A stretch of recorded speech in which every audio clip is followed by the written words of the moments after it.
मतलब होता है किसी व्यक्ति का उपस्थित होना और एब्सेंस का मतलब होता है किसी व्यक्ति का अनुपस्थित होना। अगला शब्द आप लिखिए लाभ यानी कि profit, PROFIT, profit, PROFIT, profit. Profit का मतलब यहां होगा लाभ, और लाभ का विपरीत शब्द होता है हानि यानी कि लॉस, LOSS,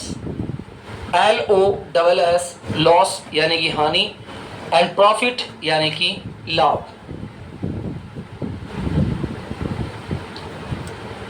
हिंदी के अंदर दो विधाएं होती है, गद्य और पद्य, गद्य भाग और पद्य भाग।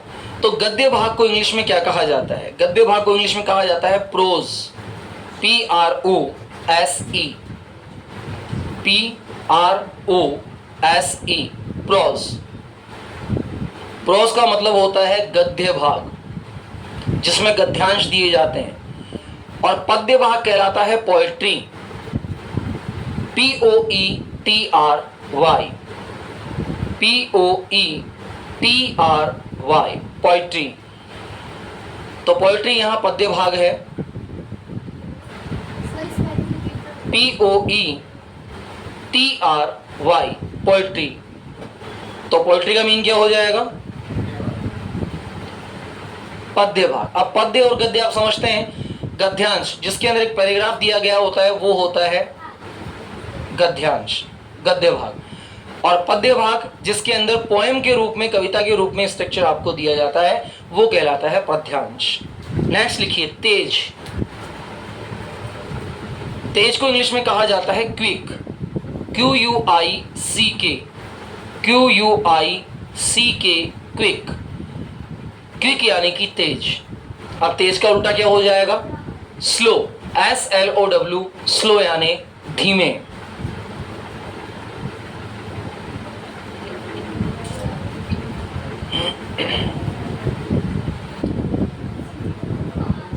प्राप्त करना, प्राप्त करना, रिसीव, प्राप्त करना, receive, RECEIVE, RECEIVE, receive. Receive का मतलब होता है प्राप्त करना, और गिव का मतलब होता है देना। रिसीव का मतलब क्या होगा? प्राप्त करना, और गिव का मतलब क्या होगा? देना। तो रिसीव का अपोजिट वर्ड क्या हो जाएगा? गिव। चलिए अगला शब्द देखते हैं, स्वीकार करना, accept, ACCEPT, accept, ACCEPT, accept यानी स्वीकार करना, and reject, REJECT, reject. Reject का मतलब हो जाएगा अस्वीकार करना। तो एक्सेप्ट एंड रिजेक्ट। हाँ, रिफ्यूज मतलब मना कर देना, किसी चीज के ओरल कंडीशन में मना कर देना, रिफ्यूज कर दिया। नेक्स्ट वर्ड है पक्का। जब फल पक जाता है, पका हुआ फल, पकी हुई चीज को कहा जाता है राइप, RIPE, राइप। राइप का मतलब होता है पका हुआ, और इसका अपोजिट वर्ड होता है रा, RAW, रा यानी कच्चा। तो जो पकी हुई चीज है उसके लिए आप क्या यूज लेंगे? राइप। जैसे मैंने कहा पका हुआ आम, राइप मैंगो, और कच्चा आम raw mango. That is the clear. चलिए नेक्स्ट लिखिए खुरदड़ा, रफ, ROUGH, रफ। रफ यानी खुरदड़ा, और इसका अपोजिट क्या होगा? Smooth, SMOOTH, smooth, SMOOTH, smooth. तो स्मूथ शब्द जो है ये क्या हो जाएगा? कोमल हो जाएगा, चिकना हो जाएगा, और रफ शब्द जो है ये खुरदड़े के लिए हो जाएगा। चलिए आप किसी भी चीज को याद करते हैं उसे इंग्लिश में क्या कहा जाता है? याद करना, रिमेंबर, REMEMBER, REMEMBER, रिमेंबर। तो रिमेंबर का मतलब हो जाएगा किसी चीज को याद करना, और रिमेंबर का उल्टा हो जाता है फॉरगेट, FORGET, फॉरगेट। तो यहां फॉरगेट का मतलब क्या हो जाएगा? भूलना, किसी भी चीज को भूल जाना, FORGET, फॉरगेट। चलिए, धनी इंसान को क्या कहा जाता है? धनी, रिच, RICH, रिच यानी धनी इंसान। और गरीब को इंग्लिश में क्या कहा जाएगा? पुअर। Very good. तो रिच यानी धनी इंसान और पुअर यानी गरीब इंसान। तो रिच और पुअर ये दोनों शब्द क्या हो गए? एक दूसरे के अपोजिट वर्ड्स हो गए। एक हो गया रिच, एक हो गया पुअर। अगला है बढ़िया। कोई चीज बहुत बढ़िया है तो उसे हम इंग्लिश में क्या कहेंगे? कोई भी चीज बहुत बढ़िया है तो उस बढ़िया को क्या कहा जाएगा? तुम्हारा काम बहुत बढ़िया है। बेस्ट नहीं, बेस्ट तो सबसे अच्छा हो गया ना। बढ़िया, अच्छा नहीं, नाइस है, वेल है, गुड है, बेटर है, बेस्ट है। ये सभी अलग प्रकार के अच्छे कामों के लिए यूज लिए जाता है। कोई चीज बढ़िया, तुमने जो सब्जी बनाई वो बढ़िया थी। अब बढ़िया थी मतलब superior, SUPER, superior and inferior. अगर लिख दिया है तो इसको स्टॉप कर दीजिए। नेक्स्ट लिखिए तेज। ये भी हो गया शायद। अच्छा, थिक, मोटा पतला। दुखांत और सुखांत ये नहीं हुआ। लिखिए दुखांत। किसी भी नाटक अथवा फिल्म का अंत यदि दुखी अवस्था में होता है तो उसे कहा जाता है दुखांत। क्या कहा जाता है? दुखांत। और दुखांत को इंग्लिश में कहा जाता है ट्रेजेडी, TRAGEDY, TRAGEDY,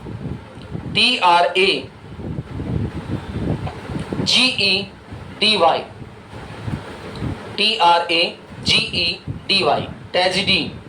तो ट्रेजेडी का मतलब क्या हो जाएगा? दुखांत। और कॉमेडी, सुखांत, COMEDY।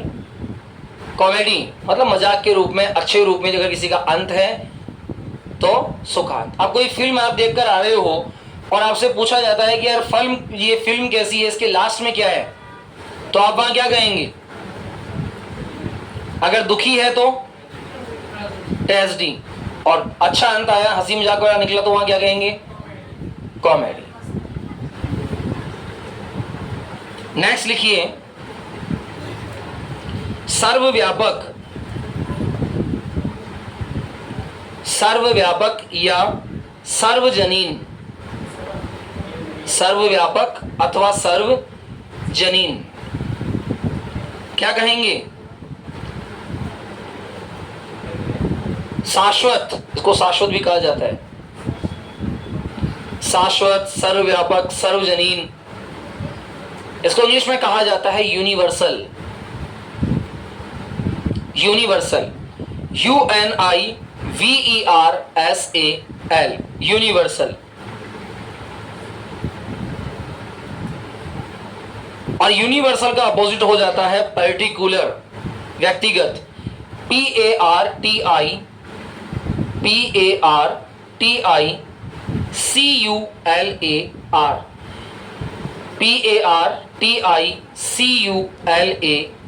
पर्टिकुलर।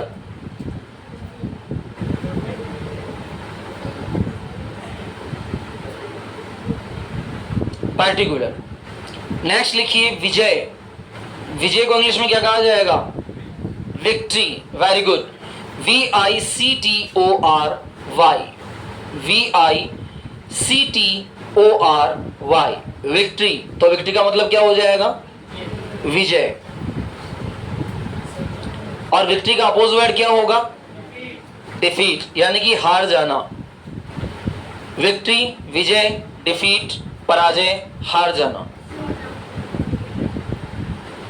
जंगली, वाइल्ड। वो चरित्र में जो जंगली व्यक्ति होता है उसे ट्रंकुलेंट कहा जाता है।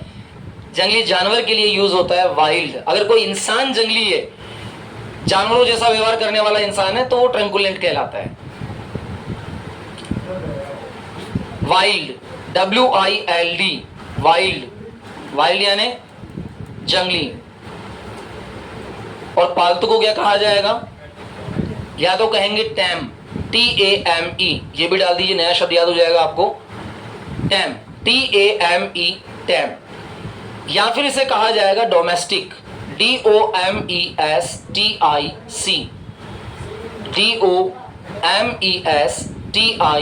DOMESTIC, domestic. कमजोर, वीक, WEAK, वीक। वीक का मतलब क्या हो जाएगा? कमजोर। स्ट्रॉन्ग, STRONG, स्ट्रॉन्ग का मतलब क्या हो जाएगा? मजबूत। और लास्ट वर्ड लिखिए, बुद्धिमानी, बुद्धिमानी, विजडम, WISDOM,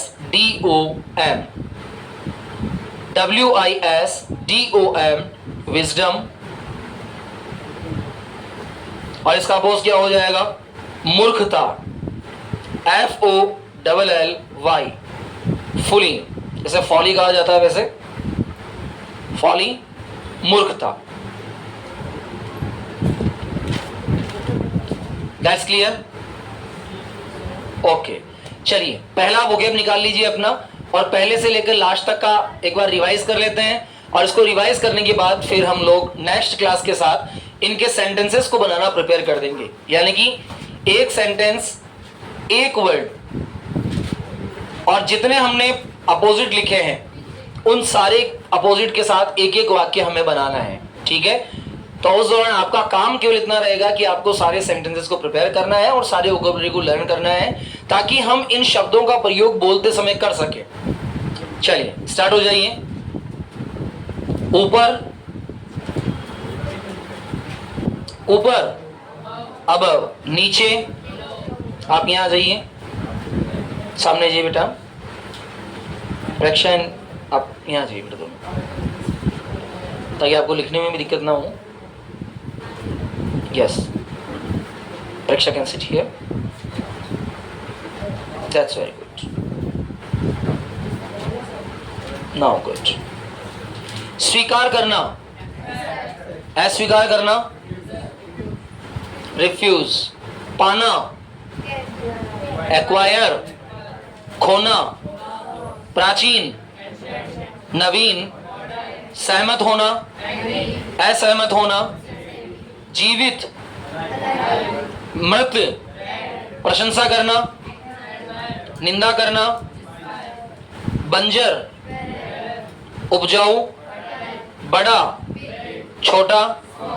कुंद, तेज। साहसी, साहसी। कायर, चमकदार। धुंधला, चौड़ा। बिल्कुल सही है। तंग, नैरो। सभ्य, असभ्य। देखभाल, लापरवाही। साफ, गंदा। स्वीकार करना, इनकार करना। ठंडा, गर्म। क्रूर, क्रूएल। और दयालु। चलिए स्टार्ट करते हैं इनके सेंटेंस को प्रिपेयर करना।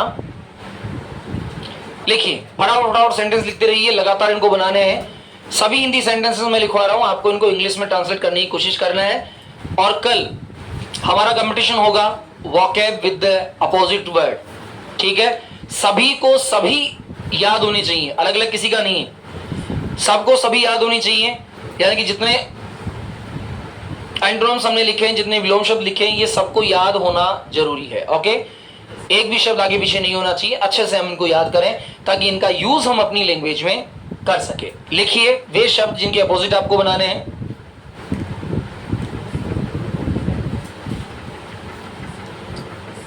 पंखा मेरे सिर के ऊपर है।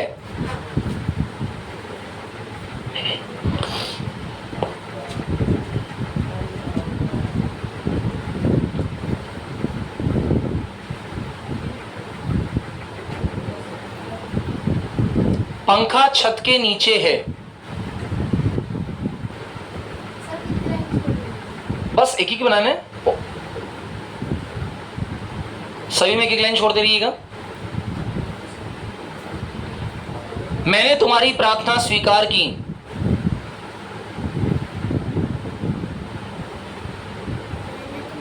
प्रार्थना स्वीकार की।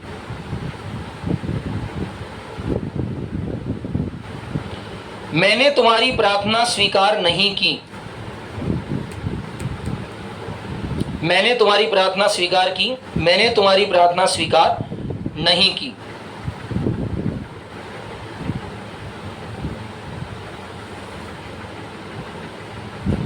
यह एक प्राचीन शहर था।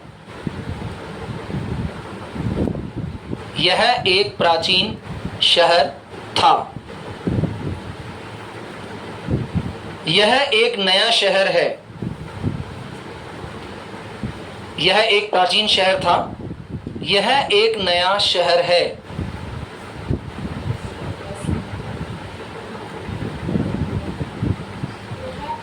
नया शहर है। मैं तुमसे सहमत हूं। मैं तुमसे सहमत हूं। मैं तुमसे सहमत नहीं हूं। मैं तुमसे सहमत नहीं हूं।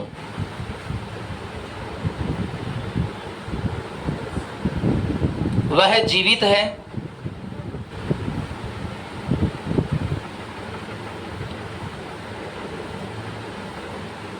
वह मृत है।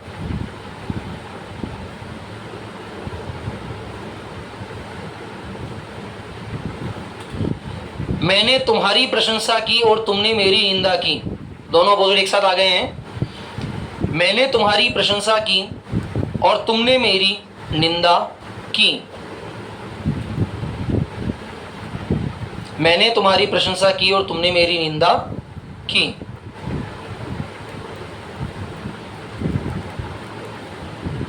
यह जमीन उपजाऊ है।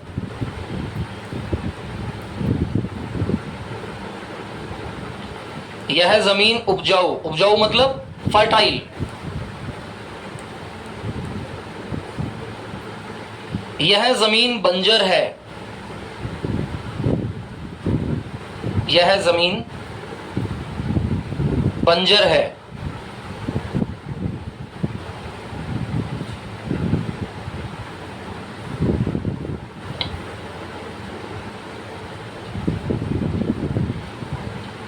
यह लड़का साहसी है जबकि इसका दोस्त कायर है।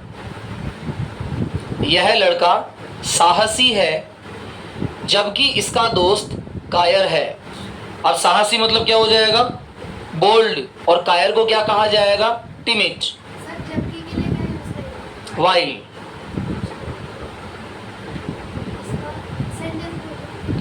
यह लड़का बहादुर है जबकि इसका दोस्त कायर है।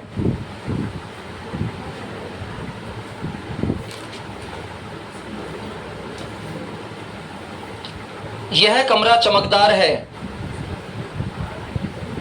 लेकिन इसका कलर धुंधला है। यह कमरा चमकदार है लेकिन इसका कलर धुंधला है। The room is bright but the colour is dull, dim.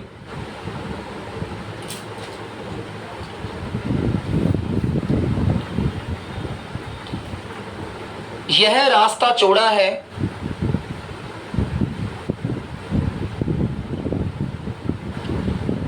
यह रास्ता चौड़ा है। यह रास्ता सकड़ा है। यह रास्ता चौड़ा है। हाँ, यह रास्ता सकड़ा है। सकरा।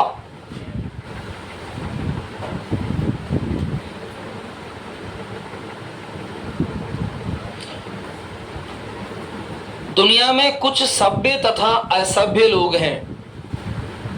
दुनिया में कुछ सभ्य तथा असभ्य लोग हैं।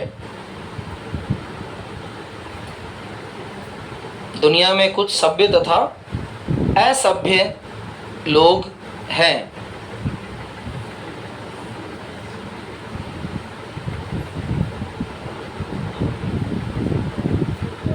तुम्हें अपने भाई की देखभाल करनी चाहिए।